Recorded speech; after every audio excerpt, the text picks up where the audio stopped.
reasons to belong to this channel. The first one is you already clicked on my thumbnail. The second one is this channel is always about the great outdoors. The things that we do up here at the Rustic log cabin in northern Maine. I am on a 25-day fishing trip right now. I have had the time of my life. Every single day I've got a grin on my face from ear to ear. Being out here on the ice as many hours as I've been.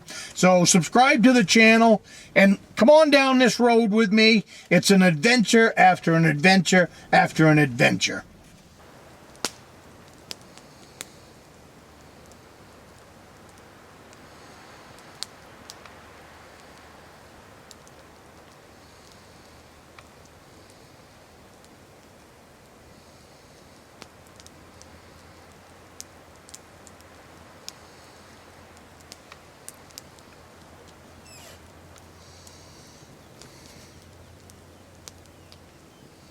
Hello, my name is Tom. I come to you from northern Maine. A few weeks ago, I was tagged in a video by Paul from Hunt Shack Wilderness Experiences. His tag was old school skills versus gear versus, do you depend on a bunch of gadgets, or do you depend on a bunch of modern gear, or is it better to depend on old easy for me to say, old school skills? Well, I haven't rushed out and done the video because I wanted to put some time and thought into it. And the reason for the time and thought is I've been doing this for almost 50 years. Well, gear has come a long ways in 50 years. Good or bad, there's a heck of a lot of gear on the market today. And I got thinking about the gear that I used to carry. I am a long-time rabbit hunter. I'm talking 30 years plus of running rabbit dogs up here in the state of Maine. Big woods, paper company land where you're 30, 40, 50 miles back in when you turn your dogs loose. So we're not talking backyard. We're not talking a weekend hunt.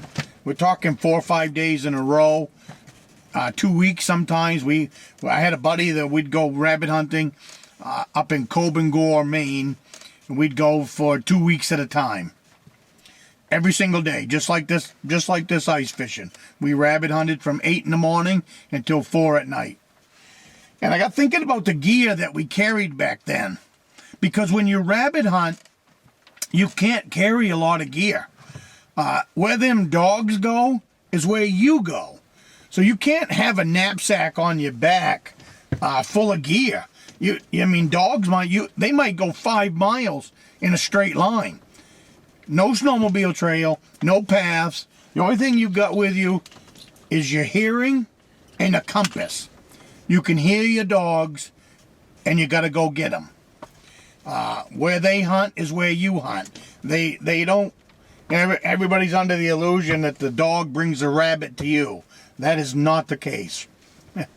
Rabbit dogs, all they do is pick up a rabbit, and then they follow a rabbit. Now, for some reason, rabbits run in circles. It might be a quarter-mile circle. It might be a mile circle. If it goes on, the circle will get bigger and bigger. And in March, you have what's called a March hare. March hares are male rabbits that come from the other county over here to breed these rabbits. So if a dog picks up that rabbit, he might run 5 miles in a straight line back that way. So getting back to the gear that we carried back then, we didn't carry any gear. We carried a compass, we carried a hunting knife, and we carried matches so you could build a fire. I had a little pouch. It was a 2-pocket pouch. It was about 6 inches by 6 inches that went on my belt. In that pouch was some tin foil, matches, watertight containers, stuff like that. And a Leatherman. I always had a Leatherman in there, and some fire starters. That's it. And my fire starters back then would have been cotton swabs, dipped in not wax. Back then would have been Vaseline. Nasty way to build a fire. Does work, but I have a lot better ways now. With time comes experience. But I had fire starters, I had matches, I had my compass, and I had my knife. And I also had my gun, I had 25 rounds of ammunition. So wherever the dogs, and my clothing. Your clothing was your tarp, your clothing was your shelter. Great care was taken on clothing. Wool head to toe, because if you're going to spend the night in the woods, you better have some good clothing on. We didn't carry saws. I got into a discussion the other day about, saws with a fella, and I don't know what the big deal is. We didn't carry saws back then. These folding saws and all that. You carrying your shotgun and 25 rounds of bullets. Extra gear was not something that you put on your back and went after beagles with. Just didn't happen. So getting back to old school, I think we were pretty happy back then. We were confident in our gear that we did lug. Even now, I carry a lot of gear because of the snowmobile, four-wheeler, stuff like that. But it's gear that makes me comfortable, more comfortable. But back then, I didn't start carrying this extra gear until about 10 years ago.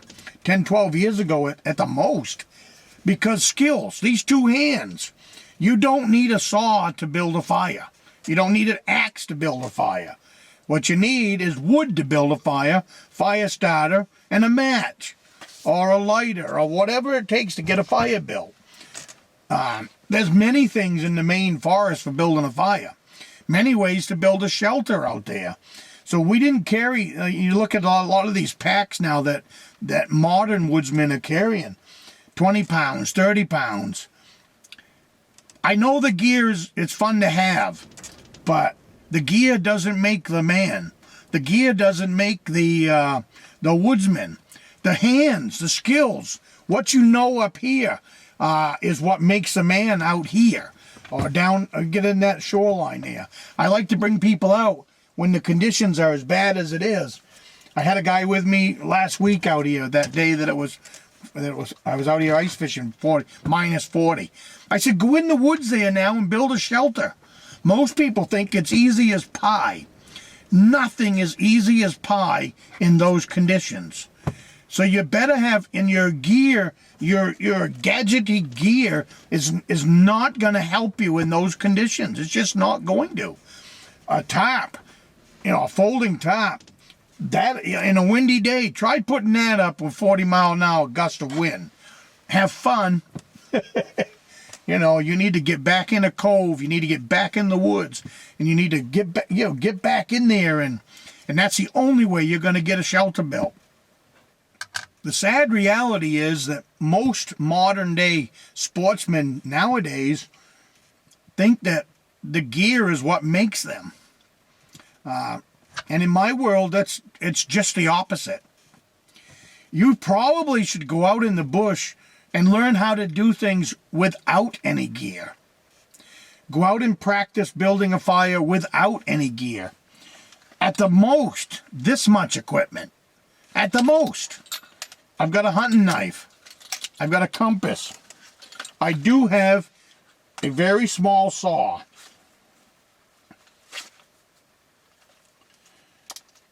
And that is for making Maya dust and all that other good stuff that's out there in the woods ready for us. And I do have a fire rod up here. At the most, with what you're wearing, this is all the gear that you really need at the most. Now, there's going to be a lot of people disagree with that. But I'm going to tell you right now, and I'm going to be dead honest serious with you. If you cannot go out in them woods and survive with this much gear, all the gear in the world's not going to help you.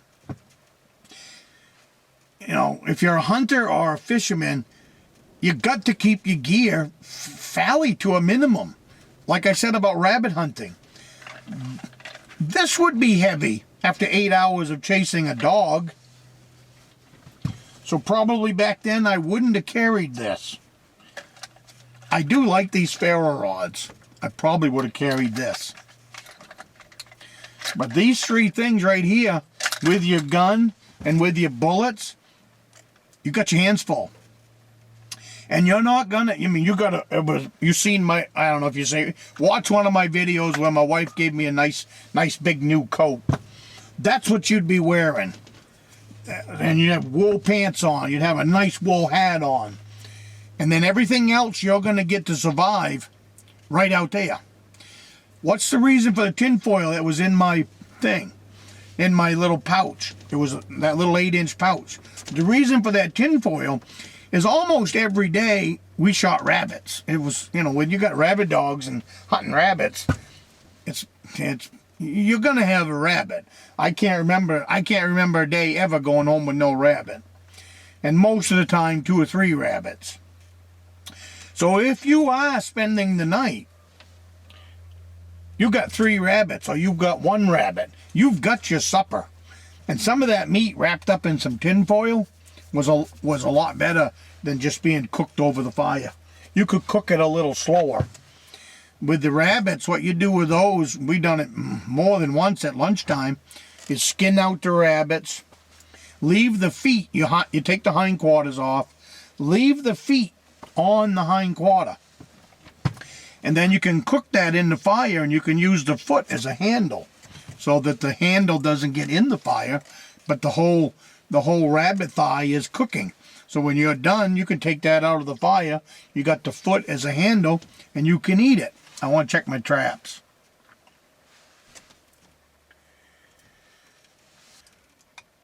So Paul, I hope that this satisfies your tag or what you had in mind for a old school versus gear. I am going to always depend on the skills that I can have accomplished over 50 years of being in the bush. Like this trip alone, this trip is 25 days. Every single day from 8 o'clock in the morning until I get back to that cabin is struggles. You don't come out here at minus 30, minus 40 wind chill and spend the day comfortably without skills. Whether I'm sitting in this fish house or no fish house.